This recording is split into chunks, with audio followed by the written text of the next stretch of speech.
Hey guys, it's Roxie with Roxie's Broadway Breakdown. Welcome back to my channel where I talk about musical theater things all the time. I do a lot of tutorials on this channel with tap or vocals or dance, but sometimes it's really important to just break down basic things of musical theater. And today I want to talk about 6 kinds of musicals because it's really important to know what kind of musical you're going to audition for. And I'll get to the tips after I talk about the 6 different kind of musicals. All right, so first off, you have a book musical. That's just your classic musical that's based on a libretto, and the songs really propel it forward. This is what you think of like your basic 40s, 50s, 60s kind of musical, like your Lerner and Loewe, your Rodgers and Hammerstein. That's your Sound of Music, your Music Man, your My Fair Lady. It's kind of what we think of when you just have a classic musical. Then in the late 60s, there came some rock musicals, like Andrew Lloyd Webber gave us Jesus Christ Superstar, which is like a rock opera. And then there was Hair and Godspell. If you watch the latest season of Schmigadoon, they had sort of a mashup with like Aaron Tveit's character and his ensemble with kind of the 3 of those musicals. And his character was sort of like the Jesus from Jesus Christ Superstar and the Jesus from Godspell and, you know, characters from Hair. If you would look at more contemporary ones, it would be like the Who's Tommy or American Idiot or Jagged Little Pill. And sometimes these musicals can overlap because American Idiot and Jagged Little Pill are also considered jukebox musicals, which is another kind of musical, which is where you take a pop artist or a band's music and you use their music as the backdrop for the musical. In other words, you don't write original music, you just sort of take existing music and you use that as the music. Sometimes they're autobiographical and sometimes they're not, like Mamma Mia.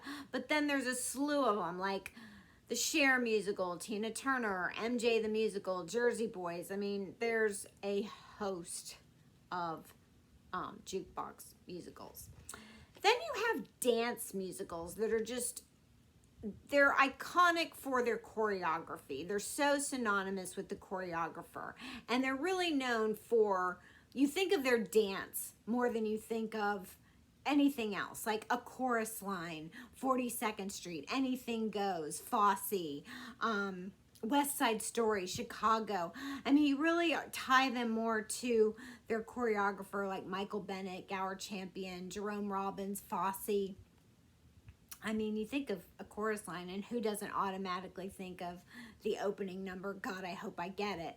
So, dance is what sort of pushes those shows forward.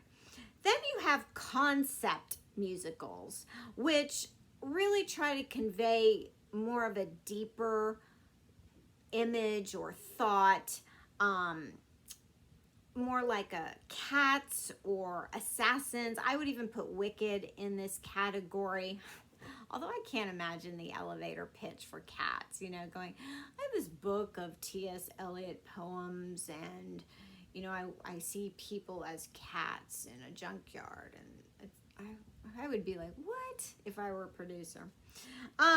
All right, then you have like all sung musicals.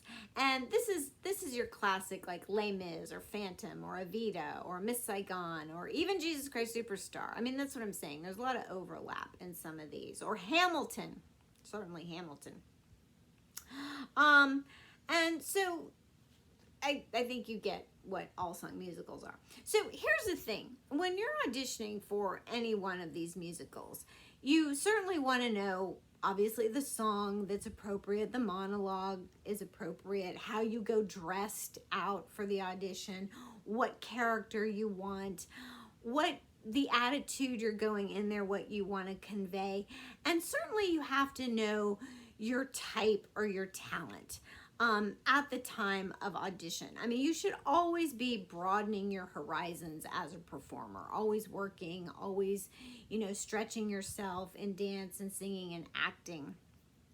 But at the time, you know, if it's a dance audition, if it's 42nd Street and you're just not a tapper, that might not be the show for you. I'm certainly not discouraging anyone to audition for any show at any given time, but you kind of have to know yourself and what you're capable of.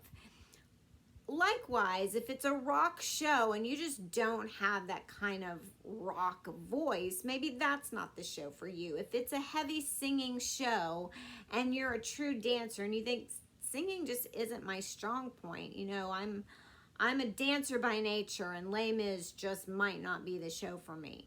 But Evita, that's an all-sung show, does require a heavy dance ensemble. So that's what I'm saying. Like, you have to know the show and know what you're auditioning for. Don't go in there blindly. But I say always keep training.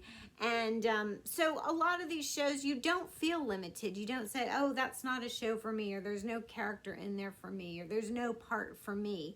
Musical theater is about being a triple threat. You know, you have to be able to do everything. That's what it's all about.